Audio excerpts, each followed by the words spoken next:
Okay, padayon ta sa itong pag-study sa the Book of Psalms, and we are in Psalm 37. Nagpadayon ta mga kaigsunan sa mensahe sa Psalm 37, the contrast between the godly and the godless. This is part number 4. Part number 4. So atong gisgutan ani ang mga godly. May atong giuna ani ang mga godly. So padayon na natong istorya o pagtuon unsa may anihon sa mga godly. Of course, ang mga godly nagtanom man sila og godly seed. No, mga good seed. So, once you plant a good seed, naa kay anihon, unsa may anihon nimo. So mo ni atong gisgutan mga kaigsunan. Let's all stand, magampo ta. Our gracious Heavenly Father, we thank you, Lord, and we praise you for this day. Thank you for the strength that you have given to us. And thank you for the life that you have added into our life, Lord, today. And I pray that as we prepare our hearts to pray together, please allow us, O God, to enjoy this message and allow ourselves, O Lord, nga mapanday sa mga mensahe nga madungga namo. And also the message this morning, O God, nga mga hatag, I pray that you will allow me to preach with boldness and with power and according to your will, O God. Thank you, Lord, for the opportunity. This is for your glory, we pray. In Jesus' name, amen. You may take your seat, please. So, unsa may anihon sa mga godly? What do the godly reap? So, once you planted something, expect that you are going to reap one day. Alright? So, kay bao naman ta, what you sow, you reap. Mao na, careful gyud tag unsay atong gipagtanom sa atong kinabuhi. Careful ta, mao na mga young people, kung ang imong gitanom, sige lang ka gadget everyday, wa jud kay budget, ini kadako nimo. Kay maanad man ka. Mao bitaw lahi ra kayo ang pagpanginabuhi sa mga karon nga generation compared sa mga generation before. Uy, palaban ang mga generation before, uy. Kamao gyud ba? Kamao manginabuhi. No? Karon daghan na kay ana.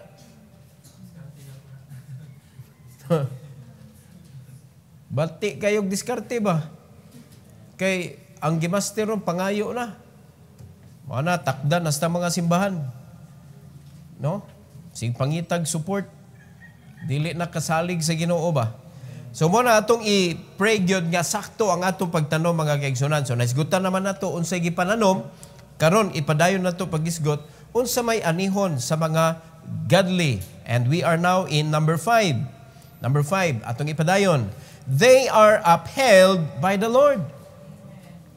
Nindot kayo tungod sa atong pagtanom nga ang pulong sa Ginoo ato gyud nagibutang sa atong kasing-kasing ba?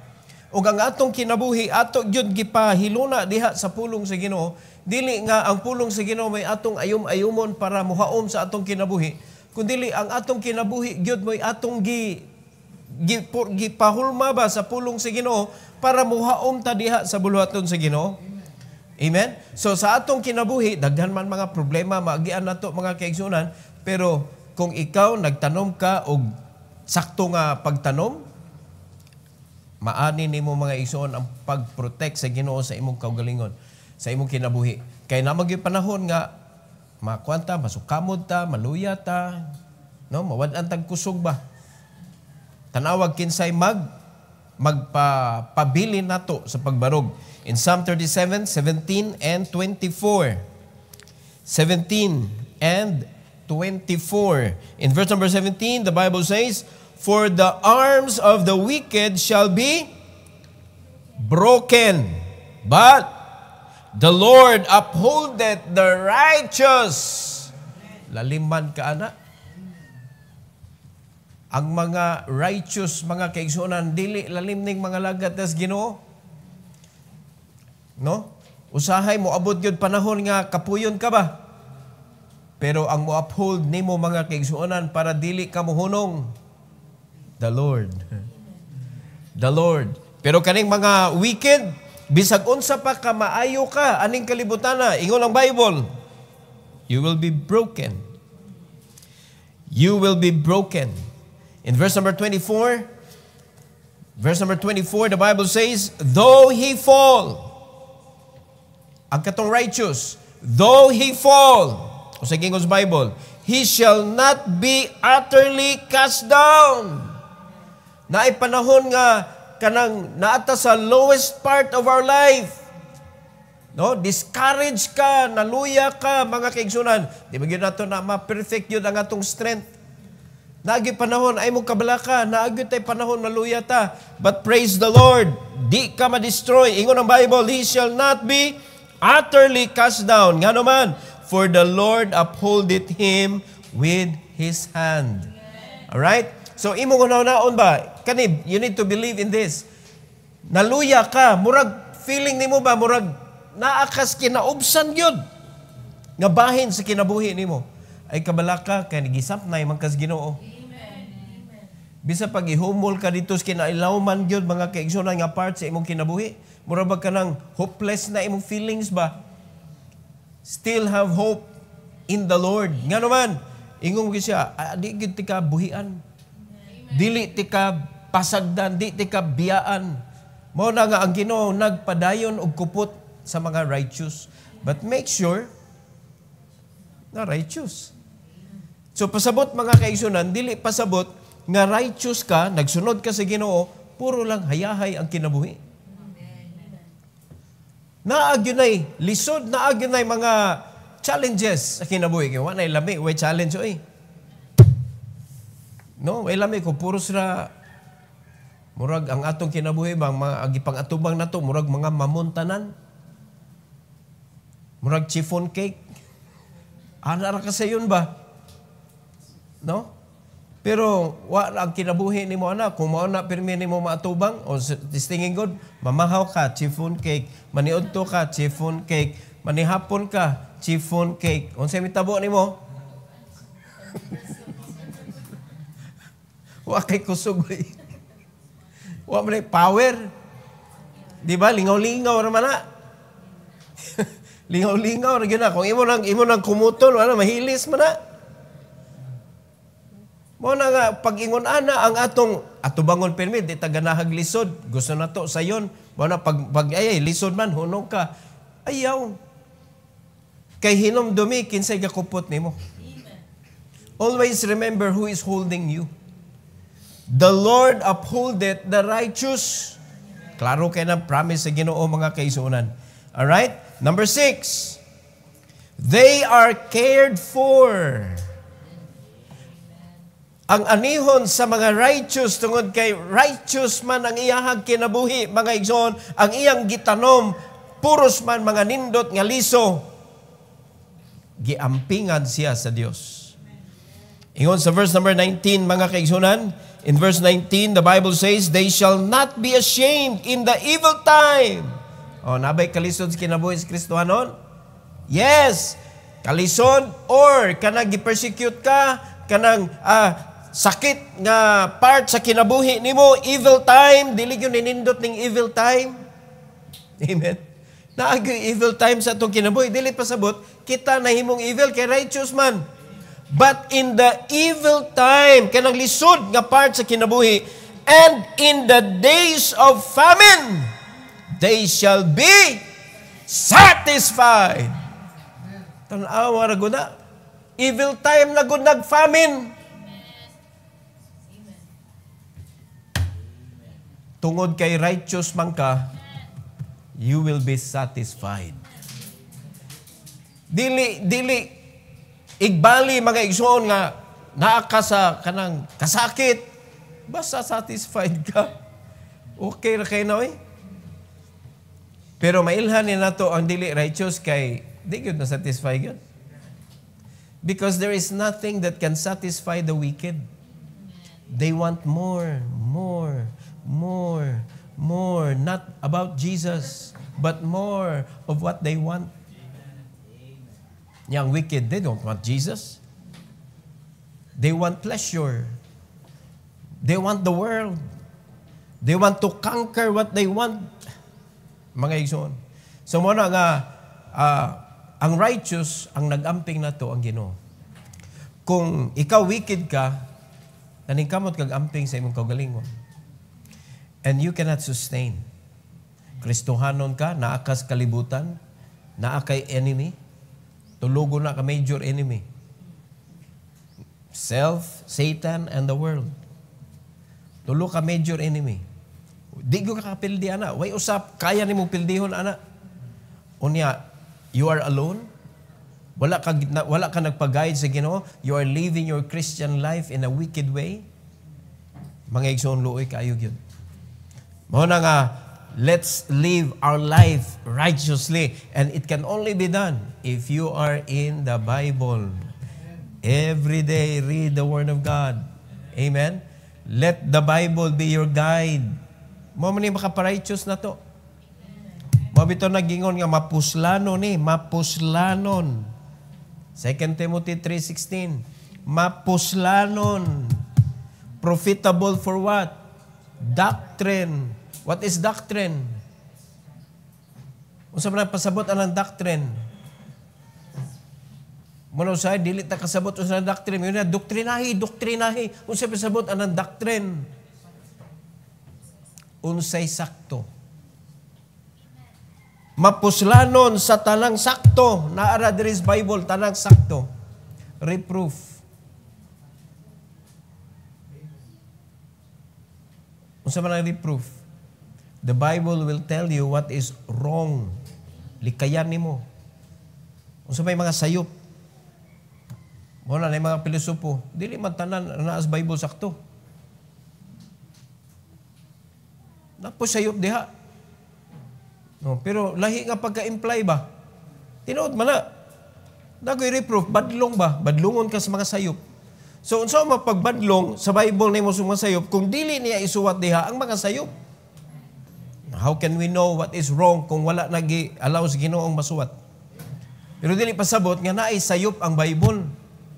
Oh, sakto na. Sakto na nga sayop. Di ba? Unsa pa? Instruction. Correction pa. Badlungon ka sa sayop. Mapuslanon sa pagbadlong, mapuslanon sa pag-instruct para magpabilin kang sakto. Mao ni ang pulong sa Ginoo. Unya kung wala ta ni dili sa atong kinabuhi, wicked life. But if we use the Bible properly, according to the will of God, dili lang kay dadon na to para moratag balaan. Mo nay buhaton sa uban mga Kristohanon. Dadon ang Bible pero way basa-basa. Dapat imo gyud ang basahon. Amen? Di man pwede nga matanom kung dili nimo isud sa imong kasing-kasing. Plant the seed of God in your heart and let the word of God work, and it can make us righteous. So, righteous naman, ingon ang Bible, you are taken care of. How? That in the evil time and in the time of famine in our life, there is satisfaction.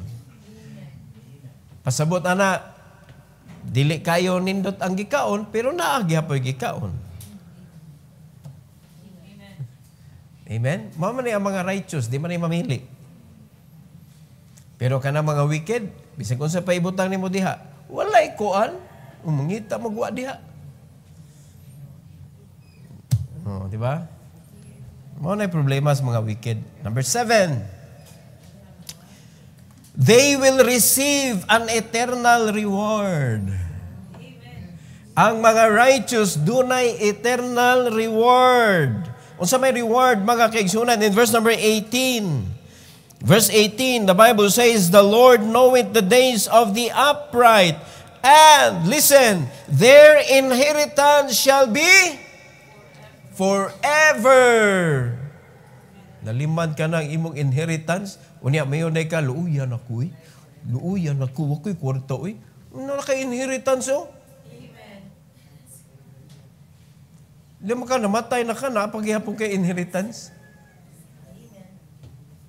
Because our inheritance is not only here on earth, mga igsoon. Giandaman tagdapit dito sa langit. Amen.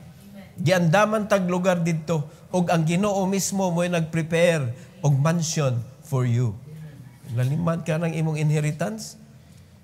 Yung likab diri, wadyo ko'y balay. Ay kaguon, nag-anda maginog mansyon. Amen? Kaya kung wakay balay diri, imo man lang sa imo nang choice nga nang wakay balay diri. O, sa man pagkabalay nimo nga dito maka nagtukod sa imong cellphone, tuwa man dito ka nagsigig, busy kay ka ng imong Minecraft. Tuwa ka dito gatukod, dako na kay na imong syudad. Syudad na ko imong gitukod god. Pero pag mata nimo sa kamatuoran, wa kay bay. O sige, kuhaan na diha kay imong gitukod, ibalhin diha sa kamatuoran, di gina may tabo. Amen. Mo na ba? Asa nimo gigasto ang imong panahon? Amen. Importante kaya na. Because time is life. It should be converted into a wonderful life. Kay, giintrigo man ang sinaw na to. If you are a good steward of your time, of your life, mga kaigsunan, makamugna yung ka, makakreate yung ka, makaproduce ka og mga good things. O, Kristohan ang good ta. Amen? And the best good thing that we can do is to reflect Christ to other people. And how can you reflect Christ to other people kung nagsangit-sangit diha kay problematic kay kaginabuhi? When people looked at you, maluoy sila nimo, luoy yan ninyo. How can you reflect Christ to them? Nga hastang mga unbeliever na luoy naman nimo. Pero kasabot mo mga igsoon. So kung gusto ka nga mahimo ka reflector sa grasya sa Ginoo, ang kasabot na kag unsay akong gipasabot. Tuguti nga ang grasya sa Ginoo mga kaigsuonan, mudagaya sa imong kinabuhi. Lalim magkani atong inheritance forever. So pasabot, forever man na, karon sa man nagsugod. Kilisura po na, forever akong inheritance pero wa pa nag-start. Kano sa man nagsugod? Sa dihang naluwas ka, nagsugod na imong inheritance. The blessings of God is prepared for you, mga kaigsunan. Prepared. Ikaw ra mo'y wala na preparar. Ready na ang panalangin, ibubo sa Ginoo. Ang problema, ikaw ang dili ready. Amen? Ikaw ang dili ready. Kay wa pa ka na-energize. Di ba? Wala. Sige, magkaog ka ng suroy-suroy sa kalibutan. So, wa ka na-energize. Di na makapa-energize na to. O, pag naka-energizer, di ma-ever ready ka. You will be ready ever. Muna nindot kayo. Alright? So, naay reward mga igsoon. Are you excited with this? So, kay naaman tayo reward, dapat magpuyo ka ng kalibutan na nga, mura mag-rewarded ba? Okay? Kasabot naman mo pag makadawat kag reward. Di ba? Mali pa yun? Oh. Nindot yan yung kinabuhi na to. Pag righteous. Pag dili righteous, Very reward. Number 8, mga kaigsunan. They are directed by the Lord. Mo nang nindot kay kinabuhi sa mga righteous. Kay ang nag-guide nila, ang Ginoo gyud. Ang Ginoo. In verse number 23. Tanawa ko sa gisultis Bible. The steps of a good man are ordered by who? By the Lord. Ang Ginoo jud, and He delighteth in His way. Pagkaninduta. So ang imong lakang, ang imong gilakwan mga kaigsunan, giprepared sa Ginoo ug imong siyang gisubay, nalingaw ang Ginoo nimo, nalipay pa jud ka. Amen. Nalipay ka sa imong kinabuhi, nalipay ang Ginoo sa imong kinabuhi, mo na siyang delighted in His way.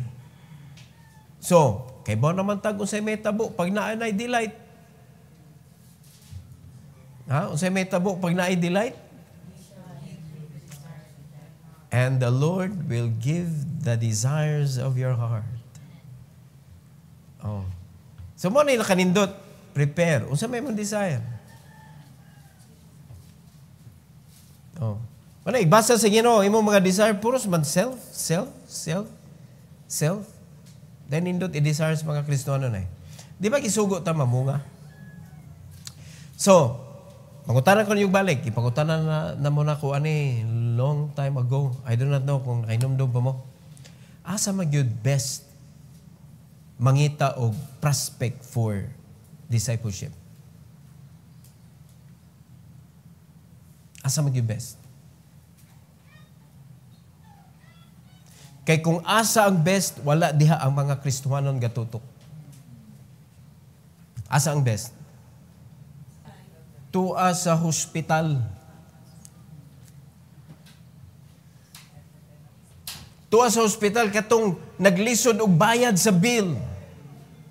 If you can help that family, the door is widely open for the message of the Lord.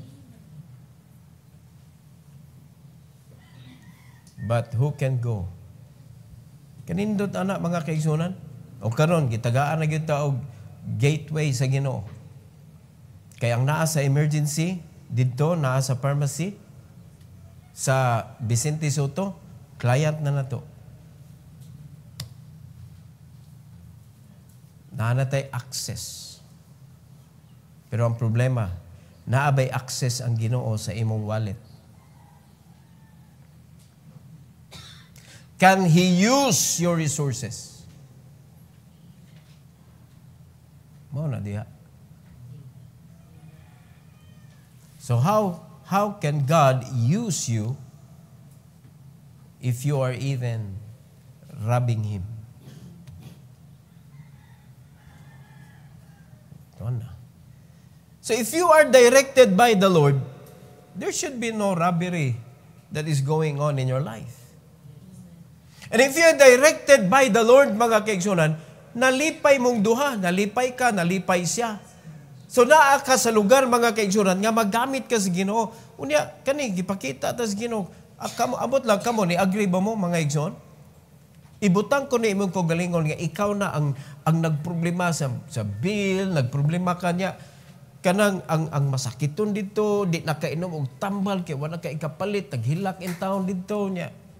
Ikaw ba? Yan, giduol ka. Gipakutana ka, gi-introduce sa imong Ginoo. Gitabangan ka sa imuhang mga resita. Kasi bitayon mo.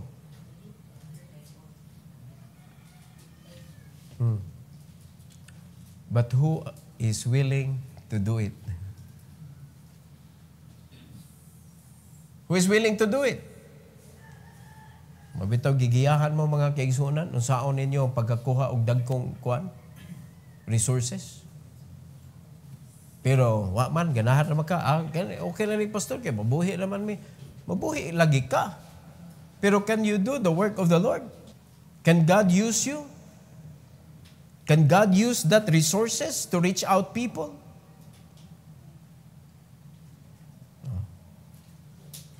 Diha nagsangit-sangit. You want God to guide you?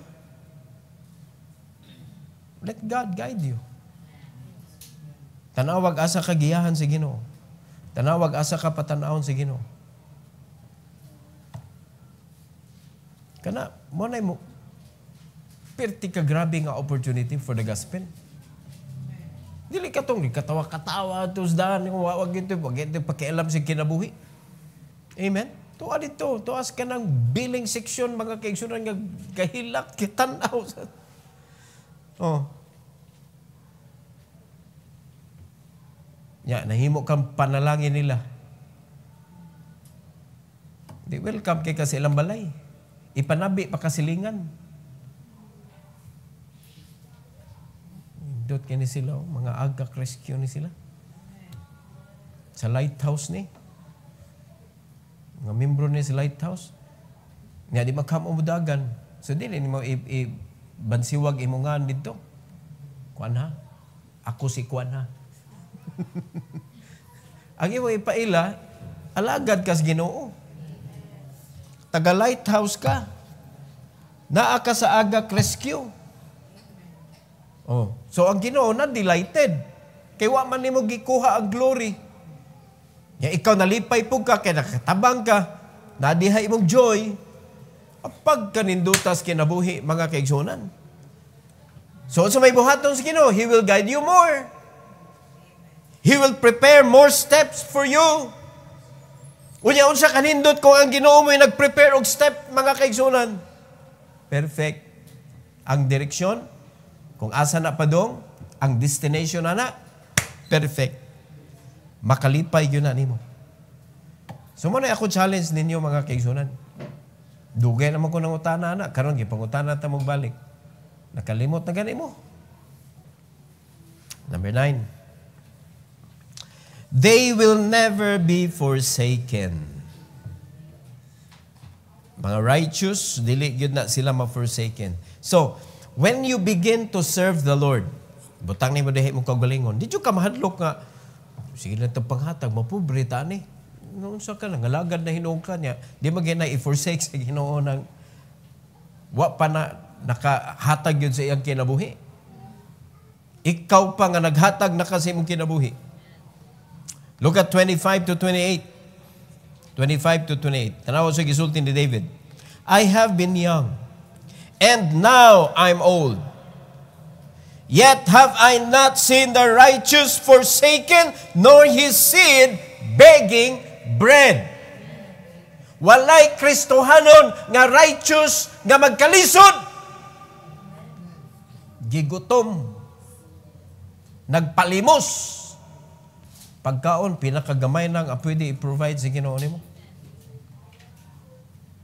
Wala gyud nagkuha ng Ginoo mga kaigsunan nga sama sa amahan ba? Tapulan kay mong anak. Pero ang ingon sa Bible, di ba kapakanon? Pero gipakaon gyapon ka, no? Nagyapoy plato nimo diha sa lamisa.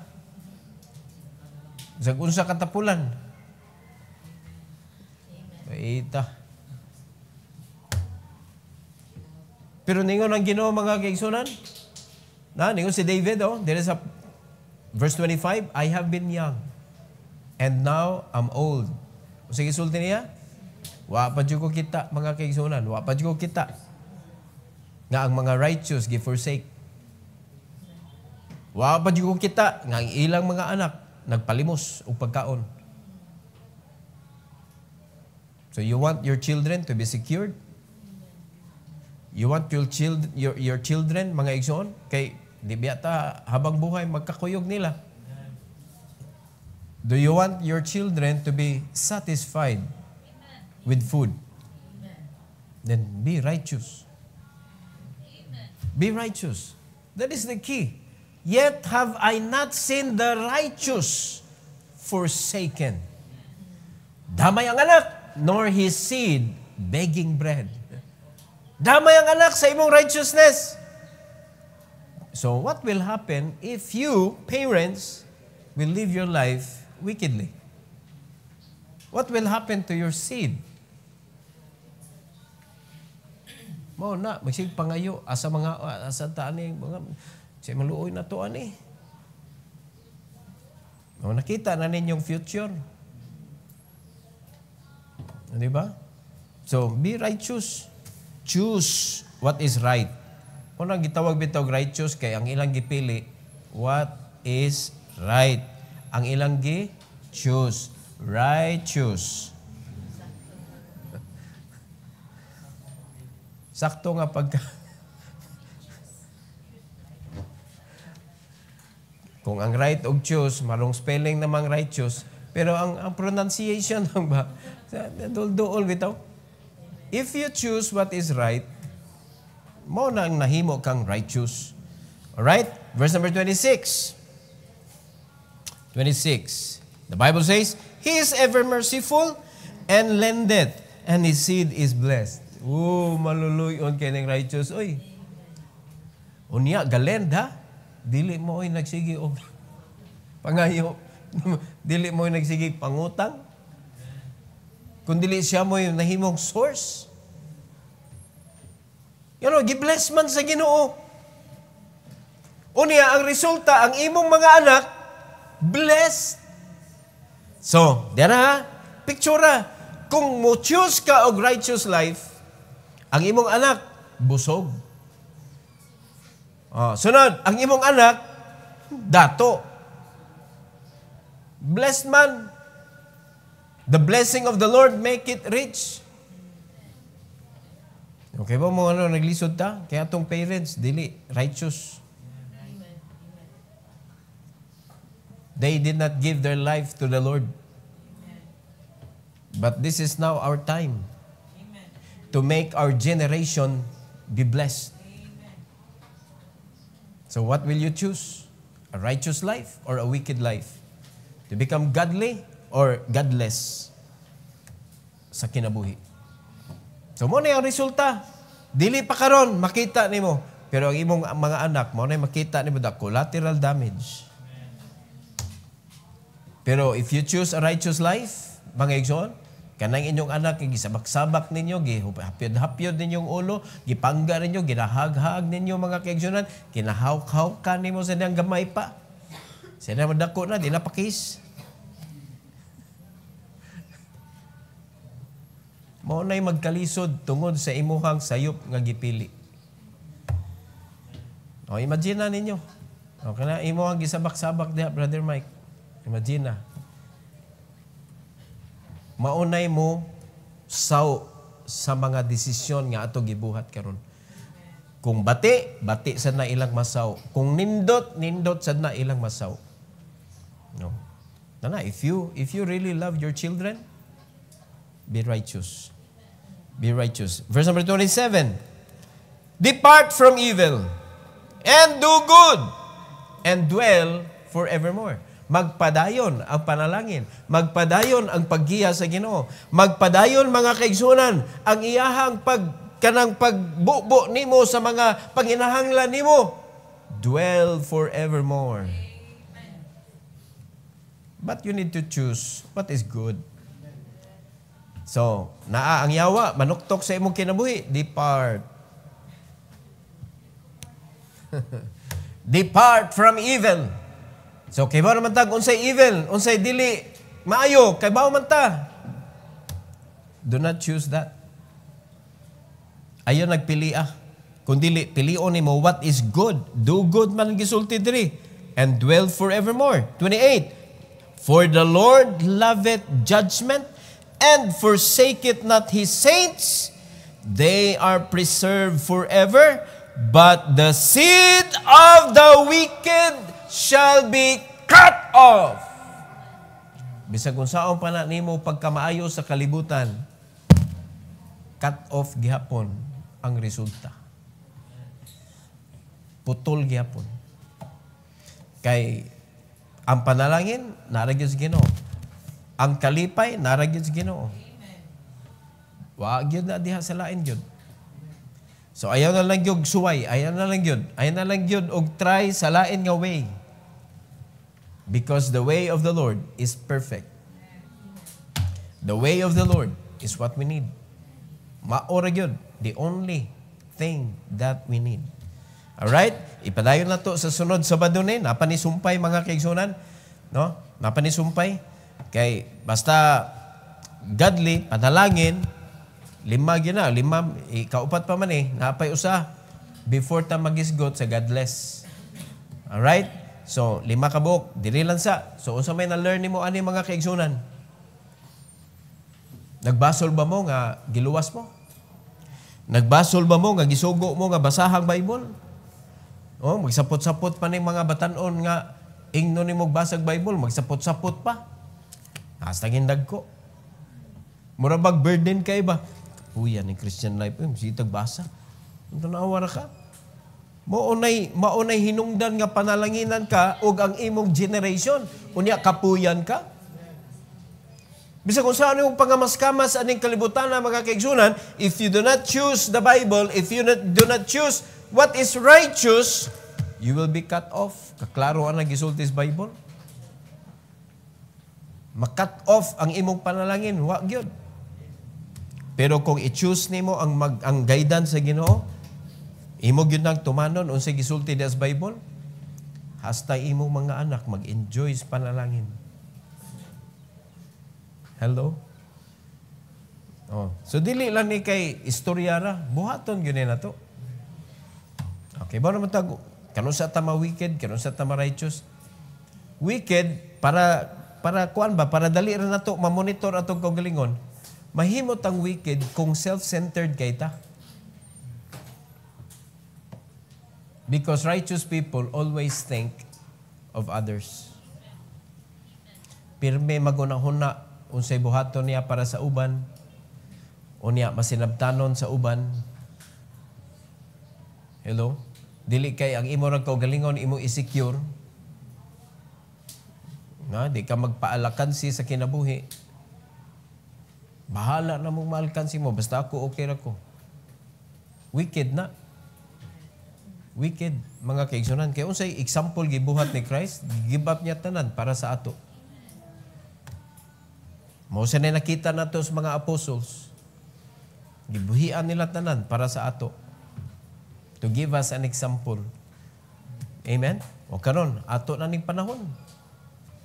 What will we choose? Kung sa may atong pilion. Shall we choose the same? No, kung unsay right? And let's avoid what is bad. So muna, makita sa nato mga igsoon ang good result. Kung unsay naa diri nakita nato karon. Kung gusto mo moani, sama sa nakita nato diri sa Book of Psalms chapter 37, then you choose what is right. Choose what is right. Every head bow, every eye closed. Heavenly Father, thank you, Lord, for this morning. Thank you for giving us this wonderful time with you, O God. I pray that you will bless us, dear Lord, that we will always choose what is right. Help us, O God, to avoid what is evil, as what your word says, O God, that you will destroy the wicked. And we don't want that our generation will be destroyed as well. Help us, Lord, that we could leave a lot of blessings to our generation. And as you promise that our blessings will be forever if we are going to stay righteous, being guided by your words. Thank you, Lord, for the opportunity nga maangko namo, Lord, ang mga promises nga imong gisulti karon nga mapasa pa namo ngadto sa among mga anak o sa among mga apo. Salamat kay Lord sa kani nga opportunity, and help us, O God, nga ikaw gyud ang magdumala sa among kinabuhi. Help us to deny ourselves, O God, and allow the Holy Spirit to guide us and help us to be obedient to your words, O Lord. Thank you once again, and please bless us, dear God, as we pray together for your glory. We pray in Jesus' name. Amen. Praise the Lord.